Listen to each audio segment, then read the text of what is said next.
नमस्कार दोस्तों, मैं हूं अनिल। आपका स्वागत है हमारे YouTube चैनल गुरुजी स्टडी अड्डा में। आज हम बीएड थर्ड सेमेस्टर की क्लासेस में द्वितीय प्रश्न पत्र लिंग विद्यालय एवं समाज के अंतर्गत अति लघुत्तरीय प्रश्न के बारे में अध्ययन करेंगे। आपके सामने है पहला प्रश्न, राष्ट्रीय शिक्षा समिति 1958-59। उत्तर है मित्रों, सन 1958 ईस्वी में श्रीमती दुर्गाबाई देशमुख की अध्यक्षता में भारत सरकार द्वारा राष्ट्रीय स्त्री शिक्षा समिति का गठन किया गया। समिति ने अपना प्रतिवेदन 1959 ईस्वी में प्रस्तुत किया। समिति ने स्त्री पुरुष की शिक्षा में व्याप्त असमानता को समाप्त करने, राष्ट्रीय नारी शिक्षा परिषद की स्थापना करने जैसे अनेक बहुमूल्य सुझाव दिए। देखिए दोस्तों, जो राष्ट्रीय शिक्षा समिति 1958-59 आई थी, इसकी अध्यक्षता श्रीमती दुर्गाबाई देशमुख कर रही थी।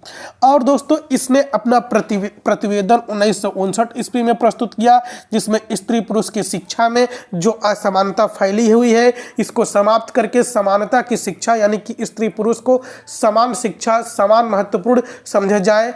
राष्ट्र की मुख्य धारा से स्त्रियां भी जुड़ सके, समान पुरुषों की तरह कार्य कर सके।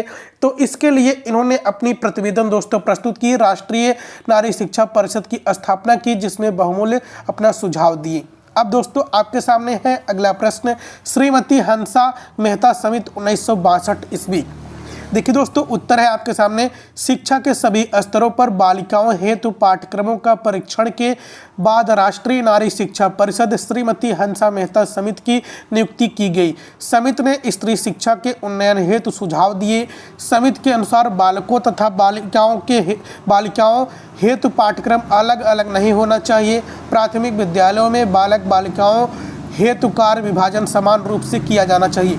देखिए दोस्तों, जो श्रीमती हंसा मेहता समिति थी, ये 1962 ईस्वी में इसका गठन हुआ।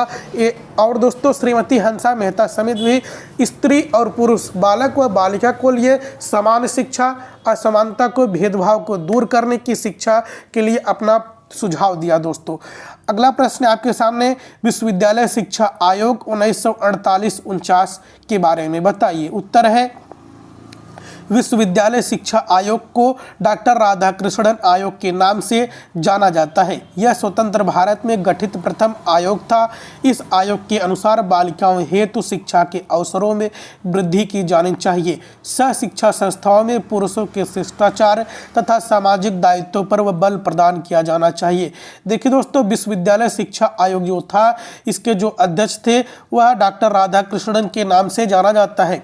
और दोस्तों, जो राधाकृष्णन आयोग था यह 1948-49 में आया। इसकी मुख्य विशेषता यह थी कि यह स्वतंत्र भारत में पहला शिक्षा आयोग था।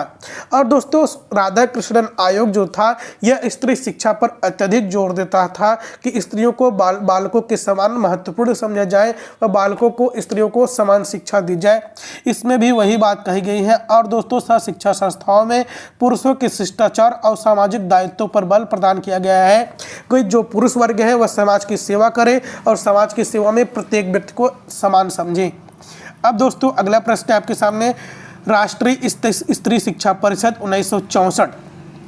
उत्तर है आपके सामने, केंद्रीय शिक्षा मंत्रालय द्वारा वर्ष 1964 ईस्वी में राष्ट्रीय स्त्री शिक्षा परिषद की स्थापना की गई। समय समय पर प्राप्त उपलब्धियों के मूल्यांकन का सुझाव देना तथा उनके कार्यान्वयन की प्रगति की देखभाल करना, स्त्री शिक्षा से संबंधित समस्याओं के विशिष्ट आंकड़े एकत्रित करने का सुझाव देना, स्त्री शिक्षा के संबंध में जनता को सुशिक्षित करने के उपाय बताना, बालिकाओं तथा स्त्रियों की शिक्षा में सर्वोत्तम ऐच्छिक प्रथाओं के प्रयोग के साधन बनाना इस परिषद के प्रमुख कार्य हैं।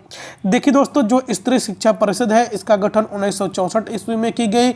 इस परिषद की स्थापना की गई। और दोस्तों, इन्होंने समय समय पर अपनी उपलब्धियों एवं मूल्यांकन का सुझाव दिया स्त्री शिक्षा के प्रति, ताकि स्त्री शिक्षा के प्रति कार्यान्वयन कार्य किया जाए और दोस्तों प्रगति किया जाए, स्त्री शिक्षा की देखभाल की जाए, ताकि स्त्रियों को समाज की मुख्य धारा से जोड़ा जाए। स्त्रियां भी दोस्तों महत्वपूर्ण हैं। और दोस्तों, बालिकाओं तथा स्त्रियों की शिक्षा में सर्वोत्तम ऐच्छिक प्रथाओं के प्रयोग के साधन बनाना इस परिषद का प्रमुख कार्य था। अब देखो दोस्तों, भक्तवत्सलम समिति 1963 ईस्वी में आई। देखिए दोस्तों, उत्तर है, राष्ट्रीय स्त्री शिक्षा परिषद द्वारा मई 1963 ईस्वी में मद्रास के तत्कालीन मुख्यमंत्री भक्त वत्सलम की अध्यक्षता में एक कमेटी की नियुक्ति की गई, जिसका उद्देश्य बालिकाओं की शिक्षा के लिए जनता के समर्थन के अभाव के कारण को विशेषतः गांवों में खोजना, सार्वजनिक सहयोग प्राप्त करने के उपाय बताना था। देखिए दोस्तों, जो भक्त वत्सलम समिति आई ये 1963 ईस्वी में आई। हमारे दोस्तों 1963 ईस्वी में हमारे देश में बहुत सारी रूढ़ियां व्याप्त थी कि स्त्रियां शिक्षा ग्रहण नहीं कर सकती हैं, इनको समाज में हे दृष्टि से देखा जाता था दोस्तों, हीन भावनाओं की दृष्टि से देखा जाता था। लेकिन जो भक्त वत्सलम समिति आई, इन्होंने शिक्षा के लिए प्रेरित किया। गांव के ग्रामीण जो क्षेत्र है, ग्रामीण क्षेत्र के बुजुर्गों को, महिलाओं को शिक्षित करने के लिए सार्वजनिक सहयोग प्राप्त किया और इन्होंने बालिकाओं की शिक्षा के लिए जनता का समर्थन प्राप्त करने के अभाव के कारणों को विशेष ध्यान दिया। और दोस्तों, उसको विशेष ध्यान देते हुए गांव के जो व्यक्ति हैं, जो समाज के हित की रक्षा करने वाले व्यक्ति हैं, ऐसे व्यक्तियों को मिलाकर स्त्रियों की शिक्षा पर अत्यधिक जोर दिया। अब देखिए दोस्तों, अगला प्रश्न है आपके सामने, कोठारी आयोग 1964-66 के बारे में बताइए। ये दोस्तों अति महत्वपूर्ण है और सभी परीक्षाओं में पूछा जाता है। उत्तर है, कोठारी आयोग को शिक्षा आयोग के नाम से जाना जाता है। इस आयोग के अध्यक्ष दौलत सिंह कोठारी थे। इस आयोग ने पुरुषों तथा स्त्रियों की शिक्षा में व्याप्त असमानता को दूर करने, स्त्री शिक्षा के विकास हेतु विशिष्ट प्रणालियों का निर्माण करने, स्त्री शिक्षा की गति में तीव्रता लाने के प्रयास संबंधी सुझाव दिया था। देखिए दोस्तों, जो कोठारी आयोग था, कोठारी आयोग कब आया तो 1964-66 में आया। इसके अध्यक्ष कौन थे तो दौलत सिंह कोठारी थे। कोठारी आयोग के अध्यक्ष को कोठारी आयोग को दोस्तों शिक्षा आयोग के नाम से भी जाना जाता है। कोठारी आयोग ने स्त्री शिक्षा में व्याप्त असमानता को दूर करने के लिए इन्होंने अपना सुझाव दिया और स्त्री और बालक बालिका शिक्षा है, इसको समान शिक्षा देने की बात कही और असमानता को दूर करने की बात कही। और दोस्तों, ही स्त्री शिक्षा की गति में तीव्रता से सुधार लाने का सुझाव दिया। अब देखिए दोस्तों, अगला प्रश्न है आपके सामने, राष्ट्रीय पाठ्यक्रम संरचना 2005 एनसीएफ। अब देखिए दोस्तों, राष्ट्रीय पाठ्यक्रम संरचना 2005 में क्या विशेषताएं हैं। उत्तर है, राष्ट्रीय शैक्षिक अनुसंधान और प्रशिक्षण परिषद की कार्यकारिणी ने सन 14 तथा 19 जुलाई 2004 की बैठक में राष्ट्रीय पाठ्यचर्या को संशोधित करने का निर्णय लिया। देखिए दोस्तों, राष्ट्रीय शैक्षिक अनुसंधान और प्रशिक्षण परिषद NCERT की जो कार्यकारिणी सभा थी, इन्होंने 14 तथा 19 जुलाई 2004 को बैठक की, जिसमें राष्ट्रीय पाठ्यचर्या को संशोधित करने का निर्णय लिया, जिसमें नेशनल करिकुलम ऑफ फ्रेमवर्क कहते हैं। इसने स्त्री शिक्षा की उन्नति के लिए निम्न बातों का सुझाव दिया। अब दोस्तों, पहला है, सामाजिक न्याय तथा समानता के संवैधानिक मूल्यों पर आधारित शिक्षण व्यवस्था। जब तक दोस्तों सामाजिक न्याय, सबकी एक समानता शिक्षा नहीं दी जाएगी, तब तक दोस्तों स्त्रियों के लिए यह शिक्षा बराबर लेवल की शिक्षा नहीं होगी, यानी कि स्त्री पुरुष का एक समान शिक्षा नहीं दी जा सकती है। दूसरा पॉइंट है, शिक्षा के बोझ को कम करके उसे आकर्षक बनाना है। जो शिक्षा के बोझ है, शिक्षा के बोझ को कम करके बालक के जो ज्ञान है, बालक के ज्ञान को बालक बाहर से ज्ञान प्राप्त करके विद्यालय में आता है, तो उसके जो विद्यालय ज्ञान है, विद्यालय ज्ञान को बाहर के ज्ञान से जोड़ करके पढ़ाना, ताकि बालक चीज़ों को आसानी से समझ सके। अगला पॉइंट है दोस्तों, विद्यालय व्यवस्था में लचीलेपन का समावेश। देखिए दोस्तों, जो एनसीएफ का सुझाव था, एनसीएफ 2005 का, उसका यह सुझाव था कि विद्यालय जो व्यवस्था है, इसमें थोड़ा सा लचीलापन लाया जाए, ताकि बालक सभी को एक समान शिक्षा प्राप्त हो, ताकि सभी व्यक्ति सीख सके, क्योंकि यह समावेशी शिक्षा पर जोर देता है। और दोस्तों, अगला पॉइंट है, नागरिक समूहों में सहभागिता एवं सहयोग। अगला पॉइंट है, कक्षीय गतिविधियों को व्यवहारिक जीवन से जोड़ना। जो कक्षीय गतिविधियां हैं, जो पाठ्यक्रम है, पाठ्यक्रम को पढ़ाने के लिए शिक्षक जो है वह बालक के पूर्व ज्ञान से जोड़कर पढ़ाएं। जो बालक अपने बाह्य वातावरण से जो ज्ञान लेकर कक्षा में आता है, उसके बाह्य वातावरण के ज्ञान से जोड़कर पाठ्यक्रम को पढ़ाएं, जिससे दोस्तों व्यवहारिक जीवन से बालक के ज्ञान को जोड़ा जा सके, ताकि बालक अधिगम तीव्र गति से कर सके। अगला प्रश्न है दोस्तों आपके सामने, महिलाओं की औपचारिक शिक्षा को प्रभावित करने हेतु सुझाव क्या है। उत्तर है, और पहला पॉइंट है, शिक्षा को जीवनों उपयोगी तथा रोजगार परक बनाकर। अब देखिए दोस्तों, शिक्षा को यदि हम रोजगार परक बनाएंगे तो जो महिलाएं हैं वह औपचारिक शिक्षा के प्रति अत्यधिक आकर्षित होंगी। देखिए दोस्तों, अगला पॉइंट है, लिंग विभेदों के दुष्परिणामों से लोगों को अवगत करा करके कि दो लिंग असमानता फैली है, इसका क्या दुष्परिणाम है। यदि यह सभी को पता चलेगा तो इसे यह दूर करने का प्रयास करेंगे। अगला प्रश्न है आपके सामने, पृथक बालिका विद्यालयों की स्थापना आवश्यकता अनुसार। देखिए दोस्तों, जो अलग से सिर्फ बालिका के लिए विद्यालय खुल रहे हैं, जो महाविद्यालय सिर्फ महिलाओं के लिए खुल रहे हैं, इसकी आवश्यकता अनुसार स्थापना की जाए। अब देखिए दोस्तों, अगला पॉइंट है, सह शिक्षा के प्रति समुचित दृष्टिकोण का विकास की जाए। सह शिक्षा को मतलब स्त्री व पुरुष की साथ साथ शिक्षा, बालक और बालिका को एक साथ एक ही विद्यालय में एक ही शिक्षक के द्वारा जो शिक्षा दी जाती है उसे हम सह शिक्षा कहते हैं। अगला पॉइंट है, छात्रावास तथा आवागमन की सुविधा की व्यवस्था। जो महिलाएं हैं, स्त्रियों को रहने के लिए, जो दूर से जाने वाले छात्र हैं, इनके लिए छात्रावास की सुविधा हो, आवागमन साधन की समुचित सुविधा हो। दोस्तों अगला प्रश्न है आपके सामने, धर्म की परिभाषा लिखिए। उत्तर है, कांट के अनुसार धर्म के सार मूल्यों के धारण करने में विश्वास को कहते हैं। देखिए दोस्तों, धर्म की परिभाषा में कांट महोदय कहते हैं कि धर्म का जो सार होता है, जिसमें आपके विश्वास हो, उसे हम धर्म कहते हैं। जिस मूल्य में, जिस अवधारणा में, जिस विचार में आपका विश्वास हो, उसे हम धर्म कहते हैं।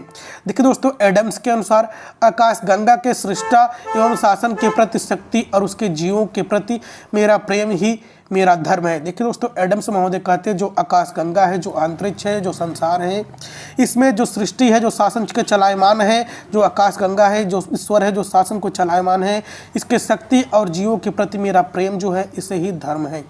कांट के अनुसार धर्म से अभिप्राय दैवी अनुदेशों के अनुरूप अपने कर्तव्यों का निर्वाह करना है।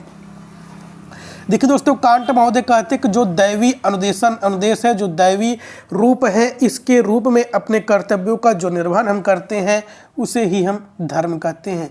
अगला पॉइंट है, अगला प्रश्न है आपके सामने, धर्म का समन्वयात्मक अर्थ क्या है। उत्तर है आपके सामने, धर्म के समन्वयात्मक स्वरूप का वर्णन विलियम लॉ ने इस प्रकार किया है।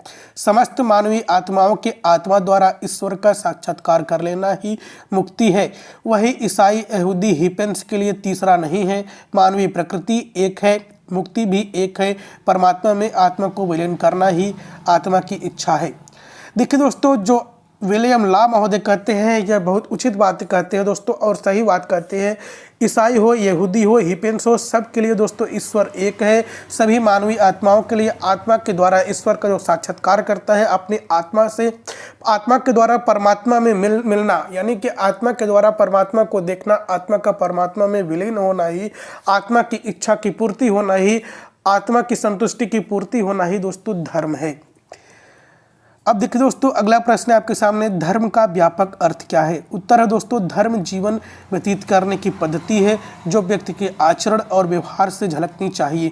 धर्म उत्कृष्ट आदत तथा विचार, जीवन के उन्नत मूल्य, धर्म परमात्मा के मार्ग पर चलने, चराचर प्राणियों के प्रति प्रेम भाव रखना, व्यापक अर्थ में सभी मनुष्यों, प्राणियों, जीव जंतुओं एवं प्रकृति के प्रति सहनशीलता का व्यवहार ही धर्म है। देखिए दोस्तों, धर्म क्या है। धर्म का व्यापक अर्थ की बात करें तो धर्म कोई पूजा पाठ पाठ्यक्रम नहीं है, बल्कि दोस्तों धर्म जो है वह आपके आचरण व्यवहार में झलकता है। आपके आचरण एक दूसरे से अंतःक्रिया किस प्रकार करते हैं, आपके चरित्र क्या है, ये सब दोस्तों इससे आपके धर्म का पता चलता है। दोस्तों, धर्म उत्कृष्ट आदत है, विचार है, जीवन के उन्नत जो मूल्य है, परमात्मा के मार्ग पर जो चलता है, परमात्मा के मार्ग पर दोस्तों जो चलता है, धर्म के मार्ग पर जो चलता है। कोई भी धर्म हो दोस्तों, कोई भी धर्म आपको मार काट करना नहीं सिखाता है। सभी धर्म यही सिखाता है कि जो मनुष्य है, जो प्राणी है, जो जीव है, वह एक समान है। वह प्रकृति को एक समान से प्रेम करे और दोस्तों प्रकृति को नष्ट न करे और एक दूसरे से सद्भाव से रहे। प्रेम, दया, सहानुभूति सभी धर्म सिखाता है और दोस्तों इसे ही हम धर्म कहते हैं या धर्म का व्यापक स्वरूप है। अब दोस्तों अगला प्रश्न है आपके सामने, समुदाय की परिभाषा दीजिए। उत्तर है, आगबर्न तथा निमकॉफ के अनुसार किसी सीमित क्षेत्र के अंतर्गत सामाजिक जीवन के संपूर्ण संगठन को समुदाय समझा जा सकता है। देखिए दोस्तों, कोई सीमित हो, कोई निश्चित क्षेत्र हो जिसका सामाजिक जीवन संपूर्ण संगठन हो, उसे ही हम समुदाय कहते हैं। अब देखिए दोस्तों, समुदाय की यदि हम परिभाषा दें तो दो या दो से अधिक व्यक्तियों के समूह को हम समुदाय कहते हैं। अगला परिभाषा दोस्तों कुक के अनुसार एक भौगोलिक क्षेत्र के अंतर्गत मानवीय संबंधों का एक निश्चित अर्थात व्यक्ति, संस्कृति एवं भूमि का समन्वित समुदाय है। देखिए दोस्तों, जो एक भौगोलिक क्षेत्र है, भौगोलिक क्षेत्र में जो निश्चित व्यक्ति रहते हैं, निश्चित व्यक्ति एक दूसरे के प्रति जो अंतःक्रिया करते हैं, जो अपना वातावरण निर्मित करते हैं, उसे हम समुदाय कहते हैं। मैका ईवर के अनुसार जब कभी किसी लघु या बृहत समूह के सदस्य इस प्रकार कहते हैं कि वे एक दूसरे उद्देश्यों में भाग न लेकर जीवन की समस्त भौतिक दशाओं में भाग लेते हैं, तब हम ऐसे समूह को समुदाय कहते हैं। देखिए दोस्तों, कोई एक लघु समूह हो या व्यापक समूह हो जिसमें कोई यह व्यक्ति यह कहता है कि वह एक दूसरे के उद्देश्यों में भाग न लेकर बल्कि वह जीवन के समस्त जो भौतिक दशाएं हैं उसमें भाग लेता है, तो ऐसे समूह को कैसा समूह कहते हैं? तो इसे ऐसे समूह को हम समुदाय कहते हैं। अगला प्रश्न दोस्तों, युवा समूह क्या है? उत्तर है दोस्तों, युवा समूह में बालक तथा बालिकाओं के विविध उद्देश्य जैसे जन जागरूकता, स्वच्छता इत्यादि हेतु कार्य संपन्न किए जाते हैं। युवा समूह के द्वारा बालिकाओं में धैर्य, स्वावलंबन, आत्मविश्वास, सहयोग, सद्भावना आदि गुणों का विकास होता है जो वास्तविक जीवन की परिस्थितियों हेतु तैयार करते हैं। देखिए दोस्तों, जो युवा समूह है, युवा समूह का उद्देश्य होता है कि वह जन जागरूकता फैलाए, स्वच्छता, सबको सभी स्थानों की स्वच्छता का उत्तरदायित्व तो इनके ऊपर होता है, सामाजिक स्वच्छता हो, चाहे चारित्रिक स्वच्छता हो, चाहे वह नैतिक स्वच्छता हो, चाहे वह गंदगी की स्वच्छता हो। युवा समूह के द्वारा दोस्तों बालक बालिकाओं में धैर्यवान, स्वावलंबन यानी कि अपने से कार्य करने की क्षमता, आत्मविश्वास, सहयोग, सद्भाव इत्यादि गुणों का विकास किया जाता है। तो दोस्तों, यदि चैनल पर नए हो तो चैनल को सब्सक्राइब करके बेल आइकन प्रेस कर लीजिएगा ताकि आने वाले वीडियो की सूचना आपको मिल सके। जय हिंद, जय भारत।